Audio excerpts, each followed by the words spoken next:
Industrial റൂഫിൻ്റെ പ്രധാന കാരണം ഒന്ന് പൈസ കുറക്കാനാണ് ഒന്നാമത്തെ കാര്യം, രണ്ടാമത്തെ വർക്ക് ഫാസ്റ്റ് ആവാൻ. പക്ഷേ ഇതിൽ എന്താണെന്ന് വെച്ചാൽ ഇതിൻ്റെ പൈസ കുറക്കുന്നു, വർക്ക് ഫാസ്റ്റ് ആവുന്നതിൻ്റെ മെറ്റീരിയൽ അനുസരിച്ച് നിൽക്കും. ഞങ്ങളോട് പറഞ്ഞ് 3 ടൈപ്പ് മെറ്റീരിയൽ നമ്മൾ യൂസ് ചെയ്യുന്നുണ്ട്. ഒന്നുകിൽ നമ്മൾ MS യൂസ് ചെയ്യുന്നുണ്ട്, അല്ലെങ്കിൽ നമ്മൾ എന്ത് ചെയ്യുന്നുണ്ട് GI യൂസ് ചെയ്യുന്നുണ്ട്, ഗാൽവനൈസ്ഡ് യൂസ് ചെയ്യുന്നുണ്ട്. അതെന്ന് പറഞ്ഞാൽ നമ്മൾ എന്താ പറയുക ഹോട്ട് ടിപ്പിഡ് സിങ്കിൽ നമ്മൾ മുക്കിയെടുക്കുന്നതാണ്. അതിൻ്റെ ഒരു കളർ സിൽവർ കളറാണ് വരിക, പക്ഷേ കുറച്ചും കൂടി എക്സ്പെൻസീവ് ആണ്. അത് അധികം ഈ കടൽ ബീച്ച് ഏരിയകളിലൊക്കെയാണ് യൂസ് ചെയ്യുക. പിന്നെ ഈ ഗവൺമെൻറ് പ്രോജക്റ്റുകളിലൊക്കെ നിർബന്ധമായിട്ട് തന്നെ വേണം എന്നുള്ളതുകൊണ്ട്. ഓക്കെ, മൂന്നാമത്തേതാണ് ഇപ്പോൾ നമ്മളിവിടെ കാണുന്ന GP.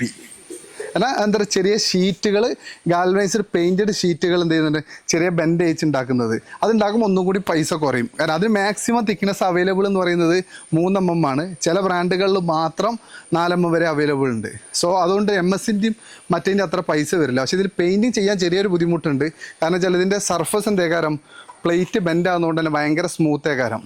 അത് നമ്മൾ എന്ത് ചെയ്യും ഒന്ന് റഫാക്കും, എന്നിട്ട് പിന്നെ നമ്മൾ അതിൻ്റെ മുകളിൽ എന്ത് ചെയ്യും ഒരു പ്രൈമർ അടിക്കും. അത് അതിനുശേഷം പിന്നെ വീണ്ടും അതിൻ്റെ മുകളിൽ നമ്മൾ എന്ത് ചെയ്യും ഒരു എപ്പോക്സിയോ അല്ലെങ്കിൽ പോളിയൂറത്തിനും ഉണ്ട്, വാട്ടർ പ്രൂഫിംഗ് ആയിട്ടുള്ള പെയിൻറ്റാണ്.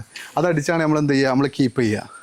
സോ ഇതിന് വരുമ്പം MS-നൊക്കെ വെച്ച് നോക്കുമ്പോൾ ഒന്നും കൂടി എന്ത് ചെയ്യും കമ്പാരിറ്റീവ്ലി പൈസ കുറയും. പക്ഷേ ക്രിട്ടിക്കൽ ലോഡ് വരുന്ന സ്ഥലത്ത്, ലൈക്ക് നിങ്ങൾ താഴത്ത് കണ്ടില്ല വലിയ ബീം പോകുന്നത്, ഈ വലിയ ലോഡ് വരുന്ന സ്ഥലത്തൊക്കെ നമ്മൾ എന്ത് ചെയ്യും MS തന്നെയാണ് യൂസ് ചെയ്യുക. ഓക്കെ, അവിടെ നമ്മൾ GP യൂസ് ചെയ്യില്ല. എവിടെയാണോ ലോഡ് കുറവുള്ളത്, എത്രത്തോളം നമുക്ക് ബഡ്ജറ്റീവ് ആക്കാൻ പറ്റും, അങ്ങനത്തേലൊക്കെ നമ്മൾ എന്ത് ചെയ്യും GP യൂസ് ചെയ്യും. Okay, Well Fabs Academy.